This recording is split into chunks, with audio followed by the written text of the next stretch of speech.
दर्शक बंधु बृहस्पति चलन काहापाई केमिति मेष राशि व्यक्ति मानक पई बृहस्पति की प्रकार फल प्रदान करने को जाउछंती ए संपर्क रे आज रे स्वतंत्र उपस्थापना को आपण मन को हार्दिक स्वागत जणाउछि ज्योतिर्विद सुधीर। दर्शक बंधु आपण माने जानंती जे बृहस्पति वृष राशि रे थिले 2025 मसिया मे मास 14 तारिख रात्र 10:33 समय रे बृहस्पति महाग्रह वृष राशि को छाड़ी मृगशिरा नक्षत्र मिथुन राशि को संचार हवा जाउछंती। एठे ध्यान दबार कथा जे बृहस्पति ग्रह गोटे राशि रे 13 मास अवस्थान करंती, किंतु एठी आमर बृहस्पति ग्रह मे मास 14 तारिख रे जे मिथुन राशि को आसीबे ये अक्टोबर मास 18 तारिख पर्यंत 2025 अक्टोबर 18 तारिख पर्यंत मिथुन राशि रे बृहस्पति रहिबे। ए जे 18 तारिख पर्यंत अक्टोबर 18 तारिख पर्यंत मिथुन राशि रे बृहस्पति ग्रह रहिबे ये किभଳି प्रभावित करिवे मेष राशि व्यक्ति मानक पई यांकर कि प्रकार शुभाशुभ फल रहिबो एई संपर्क रे आजि रो ई वीडियो रे हमें आलोचना करिबा। तेबे दर्शक बंधु आपण माने जानंती आमर बृहस्पति ग्रह रो फलादेश करिवा पूर्वरु आमे टिके आमर प्राचीन कालर शास्त्र को टिके लक्ष्य दबा। शास्त्र प्रमाण करे जे जन्म राशि सुराचार्य राम राजा वनंगता तृतीय च बलिबद्ध चतुर्थे विंश लोचन द्वादशे सगर राजा दशमे मधु कैठवे अष्टमे कुरु राजा च षष्ठे कर्ण निपातिता। पुणी आमर शास्त्र प्रमाण करे जे शास्त्र आमर प्रमाण करे जे जीवे द्वितीय धन धान्य भोगी सुतार्थ लाभं नवपंचकेषु जामित्र संस्थे विपुलांच लक्ष्मीश्चैकादेशे सर्व शुभं फलम ददा। यार माने होची दर्शक बंधु जे जेतेबेले बृहस्पति द्वितीय भाव रे थांती से शुभ फल प्रदान करि थांती।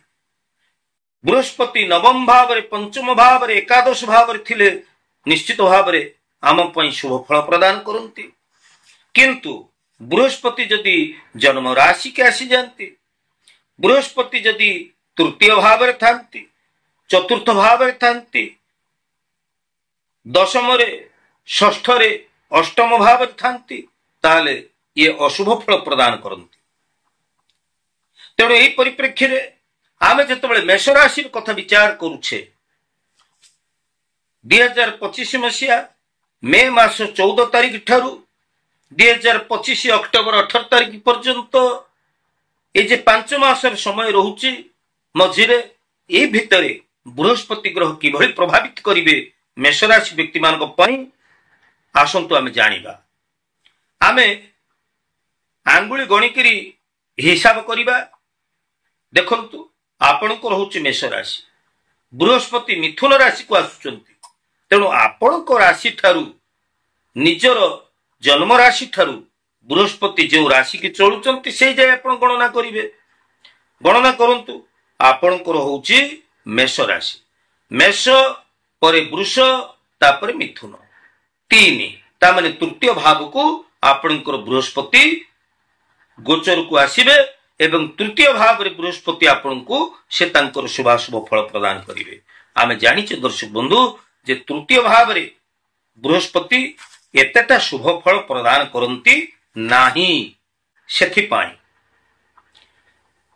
कौन समस्या हबो बृहस्पति जेतेबेले आपणकर तृतीय भाव को आसीबे सेतेबेले आपणकर जे कार्य गुड़िक त्वरान्वित भाव रे हेई आसुथिला से कार्य गुड़िक आपणकर जे प्रगति थिला ताहा अवरोध हबो, अर्थात आपण जो प्रगति पथरे आगो आगे चली थिले से प्रगति पथ को से मांदा करिबा पई बृहस्पति ग्रह चेष्टा करिवे एवं आपणकर विदेश को भ्रमण करिबा या द्वारा आपणकर खर्च वृद्धि होबा एवं आपणकर जे बृहस्पति तृतीय भाव को आसिबे सेतबेले आपणकर स्वास्थ्य क्षेत्र रे समस्या यथा ठंडा आलस्य उदर जनित समस्या एगुड़िक आपण को टिके व्यथित करि पार। तेबे मु एठी गोटे कथा आपण को कहबा को चाहिबी। हाँ, बृहस्पति आपण को राशि पई शुभ फल प्रदान करिवे नाही, खर्च वृद्धि हेई पारे, आपणकर आर्थिक व्यय अधिक हेई पारे, स्वास्थ्य उपर टिके प्रभावित बृहस्पति करि पारंती, आपणकर जो प्रगति पथरे आपण आगे चलथिले सेथरे टिके मांदावस्था परिलक्षित हेई पारे। ये होची तृतीय बृहस्पति चलनर प्रभाव।